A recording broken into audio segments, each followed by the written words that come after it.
YouTube? It's Cousin Dan again. This time, I'm going to show you a very unique way of pulling dents out of your car. I'm doing some body work on the Porsche here before I paint it, and I thought you'd like to see this. Right here, at the edge of the quarter panel, nothing has been hit, but as soon as we get to the door panel, right along this line, something hit this. And this happened before I bought the car. I don't know what did it, but it hit the frame of the door. Now the frame may not be what you think it is. It's really just some corrugated sheet metal to make it more rigid in that area. So there's also a frame that runs along the underneath this trim piece, so that's why that's rigid. But like you see here, it's just sheet metal up to this point. Now here it's not. This is where the corrugated rim is. So what I'm going to do is I'm actually going to take a stick welder, and I'm going to sand off a little bit of, well, there's a little chip mark here, so I can use that. So there's some bare metal. Then I'm gonna stick the end of my electrode right on the frame. And I'm gonna not weld in the sense that you would normally weld where you create an arc. I'm actually just gonna touch the end of the electrode to it and hold it there until it gets hot enough that it kind of fuses. You know, like when your electrode sticks to whatever you're welding. Then I'm going to take my, my electrode holder off of it and just let the stick stay there against the door frame. Then I'm going to take a slider and put it on the pliers, and you'll see what I'm going to do here in a second. So I've got my stick electrode set up. I've got my ground underneath the car here. You can really put it anywhere because the door is bolted to the car. So what I'm going to do is I'm going to create a little bit of an arc at the beginning, but then I'm just going to push it right in and let it weld to the car. I want to weld the stick to the door. Okay, don't forget your mask.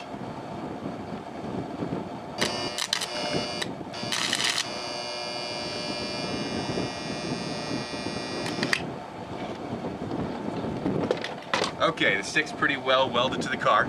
I burned off some paint in the process, but you can see, there it is. Okay, now the next step is to simply take your vice grip. Well, first you want to take your sliders here. This is the key. I'm just using some regular sockets, 2 of them. And then I'm going to put my vice grip right on the end of the stick. Slide one in. And I got a slide hammer. Now what I'm doing is I'm pulling out the dent with a slide hammer effect, because it's welded to the car. Okay, now one thing that you want to also be sure of is that you don't weld like a big knot of metal on your door, because then you're just going to have to sand it off. You can use a Dremel and grind it off, and that may be, you know, that may work as well, but you really want to make sure you cause minimal damage to the actual metal, because that's no fun when it comes to, you know, getting this smooth again when you're ready to paint. Okay, so I used a slide hammer technique with the welding stick to pull out most of this dent, but no matter what, you know, you're welding onto the sheet metal, so you're not going to end up with a perfect result just from that technique. So you need to use a little bit of body filler. I used Bondo, I got it from AutoZone, you can get it from Walmart, Meijer, wherever. And then what you do is you spread it on there and you use a shaping grate before it's all the way dry. I mean, when it's almost dry, it's just kind of, you know, a little bit softer, and you shape it down to the general shape that you want it to be in, and then you use a hard sanding block after that. But up here it's just about right, and down here I can sense that there's like a dip. I can feel it with my hand. So I'm going to do another coat there, and then we're going to have to trim up this edge here, and it'll be all set. But right now we're going to do this little dip here. I'll show you how it's done. Typically it makes things easier if you use something like a board like this to mix your body filler on. I use something like a plastic spoon so that I can just throw it away when it's done, and just get a little bit of it out of there and put it on your mixing area here, and then you just mix your hardener with it and start. Just before you put your hardener in, you want to twist it and squeeze it like this, because it always is real watery inside unless you do this. So then you take your board after that, put a little bit on. They say about, you know, you got to read the package, but I think this package says about ½ an inch for every, you know, bit about the size of a golf ball, but this is a little bit smaller.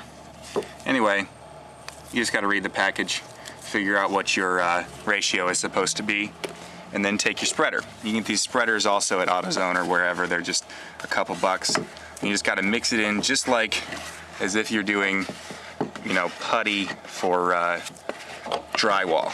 That's really all you're trying to do here.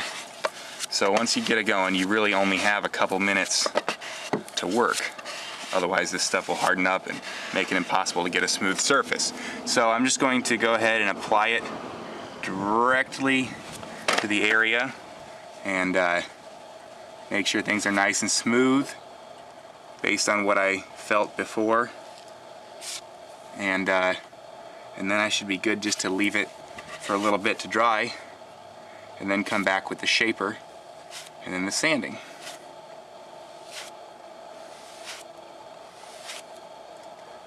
It's important to make sure that your shape is close while it's still wet, otherwise you're going to do a lot of shaping and sanding to get it back to where you actually want it to be. Okay, so this is done drying, but it really never needed to have the shaper tool used on it because I got it close enough to the shape while it was all still wet, and I just did it with the putty enough. So I'm just going to go ahead and move straight to the hard block sander. And what we do is just press it straight against the body and start working it back and forth. And this hard block has a screen sander on it, so I don't need to use water with this particular type of sandpaper, but I do want to keep alternating between sanding and feeling it because I want to make sure I'm moving in the right direction here and sand over all of the higher parts.